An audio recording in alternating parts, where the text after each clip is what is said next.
الله تعالى وبركاته. سو دواada asxaabteeda kusoo dhawaada channelkayga Nasra Carfaayo Cooking Channel. asxaabteeda haddii aad ku cusub tahay channelkan fadlan subscribe saaro. haddii aad hore noola joogtana soo dhawaa mar kaleento asxaabe. kusoo dhawaada muuqaal cusub asxaabteeda. baryahan waxaa socday tartan amba challenge lagu tartamayo amba waxyaabaha laga helo wadanka laga sameynayo cuntada markaas la karinayo. inta soo daawatay channelka Dr. Idil Maxamed iyo sidoo kale channelka kaleento Malaag channel walaashay Raxma iidan aad u salaama. anigana waxaan ka qayb qaadan doonaa insha Allah maanta tartankaasiti waxaan u qayb qaadan doonaa cashadan insha Allah. cashadan sidaad u jeedid waxay ka kooban tahay meesha waxaa ku haystaa digir, waa digirta gaduuda caadiga wadankeena laga helo. sidoo kale meesha waxaa ku haystaa ninkii yaqaano waa maxog wuxuu ka mid yahay waxyaabaha laga helo dalkeena.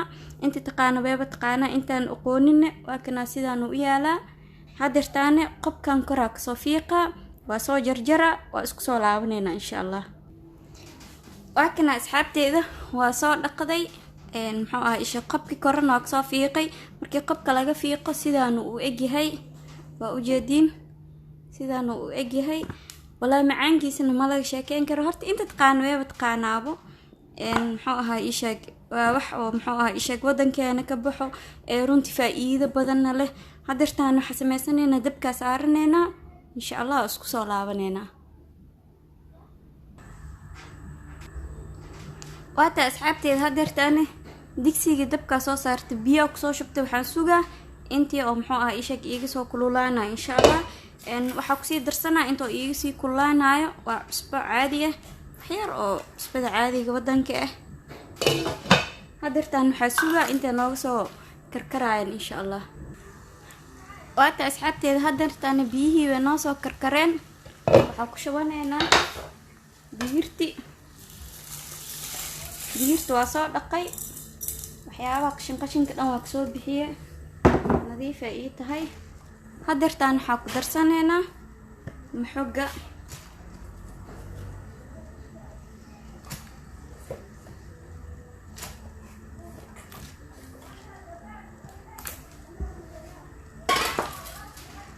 asxaabteeda wax kaleento ma lagu daraayo, waa la iska daboolaa. waxaan sugaynaa inta nooga bislaana insha Allah. cashadeena waa isku soo laabanayna insha Allah. waata asxaabteeda hadeertaan waxaa kusoo noqday cambuuladii. biyaha way soo dhameysatay, waxay karsamaysay ku dhawaad 30 daqiiqo 25 daqiiqo meelahaas. 15 daqiiqana waa huurinaaye. biyaha markay dhameysatay kadib waa huurinaaye, waa u jeedin diyaar waay. hadeertaan waxaa lahay hilibka holaca bislaay, cambuulana huura bislaay, markaas darteed waa huuriye. hadeertaan waa soo diyaarsanayna. waxaan arkaynaa sida qurux badan noogu soo baxday insha Allah cashadeena wadaniga ahayd. waata asxaabteeda cashadeena quruxda badan markaa soo diyaarsanay sidaan quruxda badan noogu soo baxday. waa u jeedaa digirtii iyo maxogii. sidoo kale meesha waxaa ku haystaa saliid macsar caadi sisinta oo nadiif ah waay. meesha waxaa ku haystaa koobkii shaaha lagu cabi lahaa. asxaabe wallahi cashadan casho aad u macaan badan waaye. kana mid waxyaabaha oo dalkeena ka baxo. sidoo kale haddii aad nuujiso tahay oo cunug yar naas nuujinaysid, cunugaaga wuxuu helaa caano fara badan, caadi ma ahan.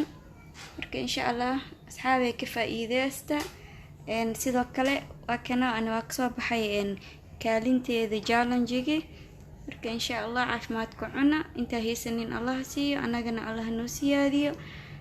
waa maanta muuqaalkeena ama wacaawa muuqaalkeena wuxuu ka ekaan doonaa intaan ku kulmi doono muuqaalka xiga. waa walaashii Nasra Carfaayo idinkaga tagayso khayr iyo caafimaad, bashbash iyo barwaaqo insha Allah.